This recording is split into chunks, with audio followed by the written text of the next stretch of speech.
मध्य प्रदेश में MBBS syllabus में बड़ा बदलाव। स्टूडेंट्स को पढ़ाए जाएंगे आरएसएस के संस्थापक हेडगेवार और बीजेपी संस्थापक पंडित दीनदयाल के विचार।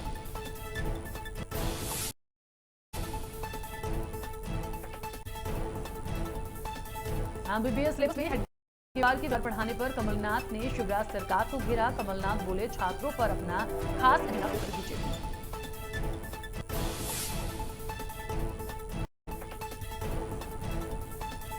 प्रदेश में बढ़े कोरोना पर सीएम शिवराज ने प्रभारी मंत्रियों और अफसरों को चेताया। रोजाना संक्रमण की स्थिति पर नजर रखने के दिए निर्देश।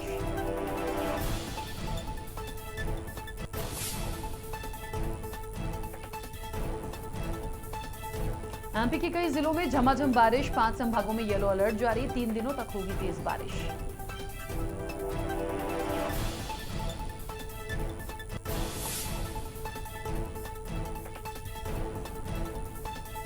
अफगानिस्तान की सत्ता पर काबिज होने के लिए आपस में भिड़े तालिबान और हक्कानी नेटवर्क। गोली चलने से मुल्ला बरादर जख्मी।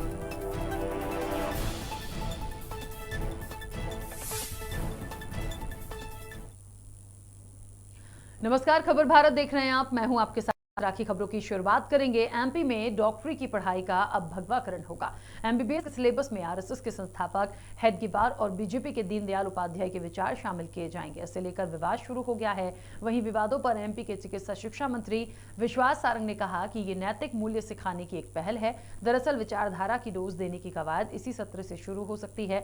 एमबीबीएस छात्रों के फाउंडेशन कोर्स में इसे इसी सत्र के लेक्चर में जोड़ा जा सकता है। छात्रों के बौद्धिक विकास के लिए, देश के विचारकों के लिए सिलेबस में से जोड़ा जाएगा। एमपी सरकार की तरफ से ऐसे विचारकों की सूची तैयार की गई है। इनमें मुख्य रूप से महर्षि चरक, आचार्य सुश्रुत, स्वामी विवेकानंद, आरएसएस के संस्थापक डॉक्टर केशव बलराम हेडगेवार, जनसंघ के संस्थापक दीनदयाल उपाध्याय और डॉक्टर भीमराव अंबेडकर का नाम शामिल है। वहीं बीजेपी के इस फैसले पर कांग्रेस ने भी सवाल उठाए हैं। कांग्रेस ने कहा कि बीजेपी अपने एजेंडे को जनता पर थोप रही है।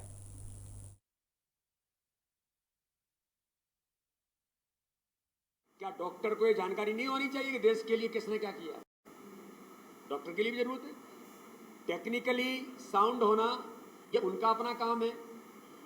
क्या वो एज ए मेडिकल अच्छे डॉक्टर बनने के लिए उनका जो सिलेबस है वो तो उनको करना ही है, लेकिन देश के बारे में, समाज के बारे में डॉक्टर्स को भी जरूरत है, तो बाकी को भी जरूरत है।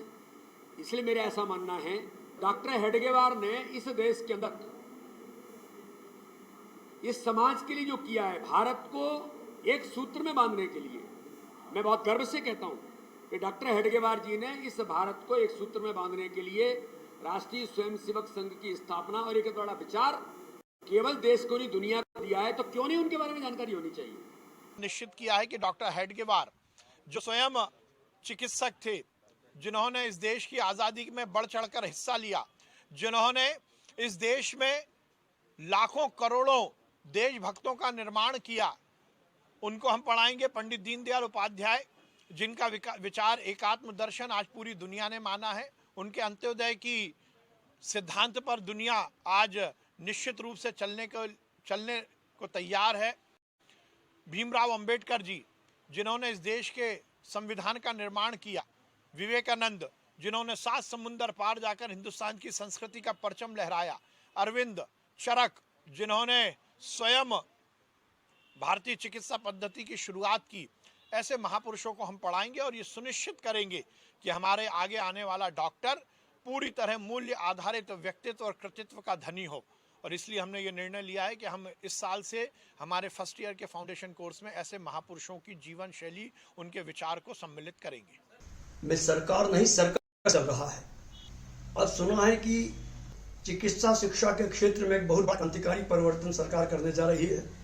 आरएसएस के संस्थापक हेडगेवार और दीनदयाल उपाध्याय जी का भी अध्ययन पाठ्यक्रम में इसी वर्ष से हमारे एमबीबीएस के छात्रों को करना पड़ेगा। समझ से परे है कि चिकित्सा के क्षेत्र में हेडगेवार और दीनदयाल उपाध्याय जी का योगदान क्या है। राजधानी भोपाल में कांग्रेस ने शिक्षक दिवस पर कार्यक्रम आयोजित किया, जिसमें पूर्व सीएम दिग्विजय सिंह और पूर्व केंद्रीय मंत्री सुरेश पचौरी भी शामिल हुए। इस दौरान दोनों नेताओं ने देश भर के शिक्षकों को शिक्षक दिवस के अवसर पर बधाई दी। पूर्व राष्ट्रपति डॉक्टर एस राधाकृष्णन को भी उनकी जयंती पर श्रद्धांजलि अर्पित की गई, जिनके सम्मान में 5 सितंबर को शिक्षक दिवस के रूप में मनाया जाता है। इस मौके पर दिग्विजय सिंह ने शिक्षकों की परेशानियों का भी जिक्र किया। हमारा शिक्षक समुदाय जो है वो किसी प्रकार की किसी दिक्कत परेशानियों में करना चाहिए। हमारा ये हमेशा प्रयास होना चाहिए कि शिक्षकों की दिक्कत परेशानियों को हमेशा ख्याल में रखते हुए उनके लिए हमेशा संघर्ष हमें करना चाहिए। आज मंच पर जिनका सम्मान किया गया है उनके चरणों में सादर नमन। डॉक्टर सर्वपल्ली राधाकृष्णन हमारे देश के ऐसे विभूत विधायक जो सन 52 में देश के पहले उपराष्ट्रपति बने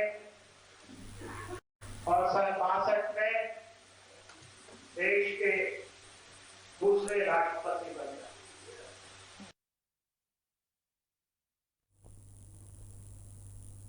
देश और दुनिया में कोरोना के फिर से केस बढ़ने लगे हैं, जिस पर चिकित्सा शिक्षा मंत्री विश्वास सारंग का बयान सामने आया है। सारंग ने कहा कि देश के कई राज्यों में कोरोना बढ़ा है। मुख्यमंत्री इसे वार्निंग की तरह ले रहे हैं। लोगों को जागरूक किया जा रहा है और वैक्सीनेशन अभियान में तेजी लाई जा रही है। निश्चित रूप से देखिए, कोरोना का हम देख रहे हैं कि पूरी दुनिया में एक बार पुनः कोरोना के केसेस बहुत तेजी से बढ़े हैं। देश के कुछ राज्यों में भी हम देख रहे हैं कि कोरोना बढ़ रहा है। और यदि हम कल की रिपोर्ट देखें तो देश के लगभग सभी राज्यों में कम दर में जरूर बढ़ा है, पर कोरोना के ज़्यादा केसेस आए हैं।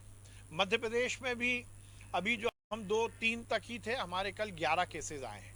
तो ये हमारे लिए कहीं ना कहीं वार्निंग अलार्म है, चिंता का विषय है। इसलिए माननीय मुख्यमंत्री जी ने स्वयं इस पर कल बैठक की थी। समीक्षा बैठक में ये निर्णय लिया गया है कि हम ये सुनिश्चित करेंगे कि हम जहां एक और वैक्सीनेशन को ज़्यादा बढ़ाएं, तो उसके साथ साथ ये भी सुनिश्चित करें कि हम कोरोना प्रोटोकॉल का ध्यान रखें और संक्रमण की दर ना बढ़े। राजधानी भोपाल के समीप रायसेन रोड पर मिहर जागृति मंच ने 100 से अधिक शिक्षकों का सम्मान किया। वहीं कोरोना काल में जिन शिक्षकों की मृत्यु हुई है उन्हें भी श्रद्धांजलि दी गई। आपको बता दें कि जागृति मंच ने हर साल की तरह इस साल भी शिक्षक सम्मान समारोह का आयोजन किया, जिसमें लगभग 100 से ज्यादा शिक्षकों को सम्मानित किया गया।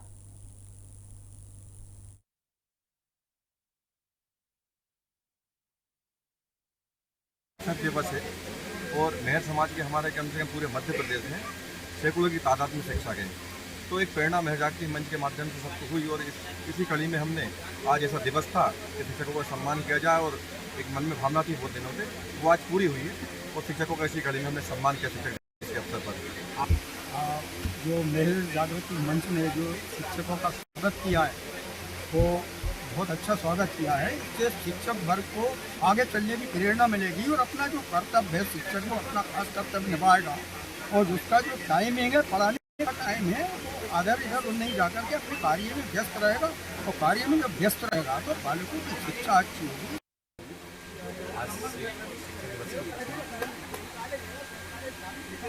मेहर समाज मेहर जागृति मंच परिवार की ओर से सम्मान रखा गया था,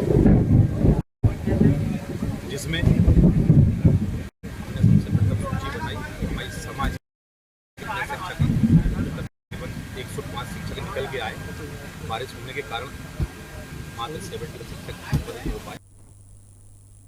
राजधानी भोपाल में सहकार भारती मध्य प्रदेश का प्रदेश स्तरीय अधिवेशन आयोजित किया गया। हालांकि कोरोना की वैश्विक महामारी को देखते हुए इस बार चयनित प्रतिनिधियों की संख्या अधिवेशन में सीमित रखी गई है। सहकार भारती के प्रदेश अधिवेशन में राष्ट्रीय महामंत्री डॉक्टर उदय राव जोशी ने बताया कि अधिवेशन में सहकारिता से संबंधित विषय और प्रस्तावों पर विचार से चर्चा की गई है। सहकार भारती का उद्देश्य मूलतः ये है कि सहकारिता क्षेत्र में काम करने वाले सारे सहकारी समितियों की शुद्धि, वृद्धि और उसमें क्वालिटेटिव इम्प्रूवमेंट करने का प्रयास करना, उनको मार्गदर्शन करना और ख़ास करके सहकारिता से संबंधित जो भी कर्मी दल है, निबंधक है, सारे घटकों को प्रशिक्षण और उनके क्षमता विकास के लिए प्रयास करना।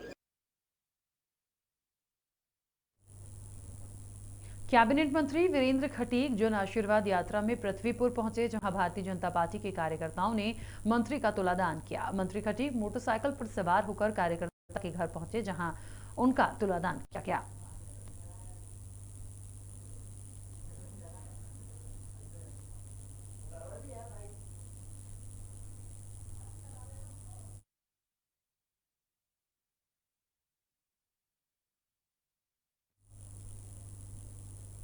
अशोकनगर जिले की पर्यटन नगरी चंदेरी में बच्ची से दुष्कर्म का मामला सामने आया है, जहां एक 10 साल के बच्चे के साथ 5 लोगों ने दुष्कर्म किया। घटना की शिकायत बच्ची के परिजनों ने थाने में दर्ज कराई है। आपको बता दें कि परिवार के ही 5 लोगों ने वारदात को अंजाम दिया। फिलहाल पुलिस ने मुकदमा दर्ज कर जांच शुरू कर दी है। चंदेरी कस्बे में रहने वाली एक महिला अपने 10 वर्षीय बच्ची के साथ में थाने पर उपस्थित हुई थी और उन्होंने अपने बच्ची के साथ में विगत कुछ माह से उनके परिजनों द्वारा दुष्कृत्य करने का आरोप लगाया है। महिला के इस आरोप पर थाना महिला थाने अशोकनगर में एक अपराध पंजीबद्ध किया है, धारा 376 AB और अन्य तत्सम धाराओं में, और इस मामले की विवेचना जारी है। आरोपियों को विवेचना का हिस्सा है, निश्चित है कि उसके जैसे तथ्य हैं उस हिसाब से कार्रवाई की जाएगी। बिल्कुल। पन्ना में एक बार फिर वन विभाग के कर्मचारियों की गुंडागर्दी सामने आई है, जहां वन विभाग के गार्ड ने एक 70 वर्षीय वृद्ध किसान को लाठी डंडों और लात घूसों से पीटा। किसान का कहना है कि ग्राम दल्हान चौकी में निजी भूमि पर शासन के नियमानुसार हीरा खदान खोदने की स्वीकृति ली, लेकिन वन विभाग का फॉरेस्ट गार्ड मौके पर पहुंच गया और वृद्ध से 10,000 रुपए की मांग करने लगा। पैसे नहीं देने पर गार्ड ने किसान की पिटाई कर दी। इस पूरे मामले पर कलेक्टर का कहना है कि मामले की जांच कर नियमानुसार कार्रवाई की जाएगी। दिक्कत यह हो गई है कि खदान लगाए रहे पट्टा वाली, तो फॉरेस्ट गार्ड आई, कहा पट्टा ला, तब मैं यार घरे धरे, कहा जाओ पट्टा लाओ, गए तो पट्टा ले गए। तो मैं बोलो कि ले भैया जो है पट्टा, वो है धोने में लग गई, लपट पड़ी। के द्वारा दिनांक 9/8/21 को कार्यालय में आवेदन प्रस्तुत किया गया था निजी खदान हेतु, जो खेत श्री रामेश्वर फौजदार का है, और इन्हें ईश्वर लाल को सहमति दी हुई थी। फिर भी जो है इनके साथ घटना बहुत गंभीर है। किसी भी शासकीय अधिकारी कर्मचारी को किसी से मारपीट करने का कोई अधिकार नहीं है। अगर किसी व्यक्ति ने किसी कानून का उल्लंघन किया है, उनके विरुद्ध नियमानुसार प्रकरण दर्ज करके शासकीय नियमों में जुर्माना और दंड करने की जेल भेजने की कार्रवाई करने का अधिकार है। अगर व्यक्तिगत तरीके से किसी ने किया है तो निश्चित ही मैं DFO से मैं रिपोर्ट लेता हूँ। अगर गलत कार्रवाई की शासकीय कर्मचारी के खिलाफ कार्रवाई की जाएगी। राजधानी के हबीबगंज थाना क्षेत्र में धोखाधड़ी का मामला सामने आया है, जहां आरोपियों ने शासकीय रेत गिट्टी को अपना बताकर फरियादी से 14 लाख रुपए हड़प लिए, जिसकी शिकायत अरेड़ा कॉलोनी के फरियादी ब्रजेश तिवारी ने थाने में दर्ज कराई है। फरियादी ने अंजनी और मनोज पर धोखाधड़ी के आरोप लगाए हैं और कार्रवाई की मांग की है।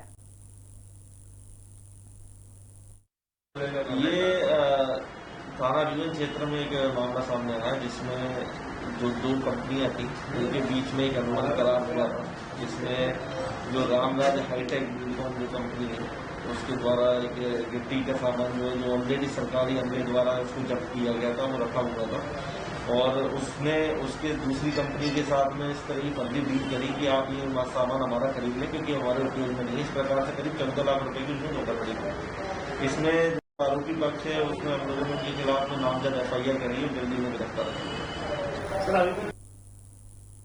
मध्य प्रदेश में गणेश उत्सव की तैयारियां तेज हो गई हैं। मूर्तिकारों ने गणपति बप्पा की मूर्तियों को अंतिम स्वरूप देना शुरू कर दिया है। हालांकि राजधानी भोपाल के कलेक्टर अविनाश लवानिया ने POP की मूर्तियों और चल समारोह पर प्रतिबंध लगाया है। वहीं मूर्ति के आकार को लेकर अभी तक कोई भी गाइडलाइंस जारी नहीं की गई है। आगामी 10 सितंबर को प्रदेश में गणपति बप्पा विराजेंगे।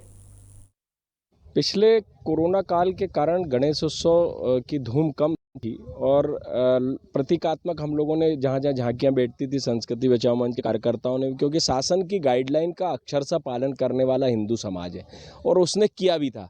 जहाँ झांकियाँ बैठती थी, अगर शासन ने गाइडलाइन में नहीं बैठाने दी, हमने आंदोलन किए, हमने प्रयास किया लेकिन जब हमें लगा कि बीमारी की संख्या मतलब कोरोना की ज़्यादा बढ़ रही है लोगों की संख्या, तो हमने भी उस चीज़ को ध्यान में रखते हुए और प्रतीकात्मक फ़ोटो की पूजा की थी। लेकिन इस बार उत्साह जो है वो डबल है। शासन ने भी हमारी बात को माना है और किसी प्रकार की कोई एनजीटी की गाइडलाइन, बाकी कोरोना गाइडलाइन, उसका हम पूरा अक्षरशः पालन करेंगे। 17 सितंबर को भारतीय जनता पार्टी किसान मोर्चा पीएम मोदी का जन्मदिन मनाएगा। देश भर में किसान जवान सम्मान दिवस के रूप में धूमधाम से मनाया जाएगा। भाजपा किसान मोर्चा के राष्ट्रीय अध्यक्ष राजकुमार चाहर ने यह निर्णय लिया है। प्रदेश के सभी जिला केंद्रों पर सम्मान समारोह कार्यक्रम आयोजित किए जाएंगे।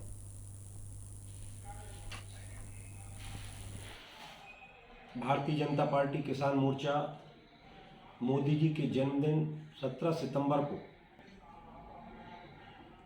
किसान जवान सम्मान कार्यक्रम आयोजित करेगा। हमारे राष्ट्रीय अध्यक्ष माननीय राजकुमार जी चहर जी के निर्देशानुसार पूरे मध्य प्रदेश के हर जिले में इसको भव्यता के साथ मनाया जाएगा। चूँकि मोदी जी विश्व के सबसे सक्षम और सफल नेतृत्व हैं, विदेशी अमेरिकी पत्रिका ने भी यह बात कहकर आज सिद्ध कर दिया है। विश्व के 12 राष्ट्रों के प्रमुखों को अछाड़ते हुए और सर्व प्रमुख और सक्षम नेतृत्व आज हमारे देश के पास है। हमें गर्व है और इसीलिए उनके जन्मदिन की खुशी में हम लगातार पार्टी के नेतृत्व में तो करेंगे ही, लेकिन किसान मोर्चा किसानों और जवानों को सम्मान करते हुए उसको मनाएगा। साथ में मैं धन्यवाद देना चाहता हूं मध्य प्रदेश के मुख्यमंत्री जी को, जिन्होंने 13 जिलों में 110 तहसीलों में और सूखाग्रस्त, चूंकि मैं भी दौरे पर गया था और विभिन्न जानकारियां जब सीएम साहब के पास आई सब माध्यमों से, तो उनको घोषित किया है। इसके लिए मैं उनको धन्यवाद देता हूं। मध्य प्रदेश का किसान हितैषी चेहरा माननीय शिवराज सिंह जी और राष्ट्र हितैषी चेहरा माननीय मोदी जी के नेतृत्व में देश और शिवराज जी के नेतृत्व में मध्य प्रदेश अग्रणी बन जाएगा। और इसी के साथ इस बुलेटिन में फिलहाल इतना ही। आप बने रहिए खबर भारत के साथ।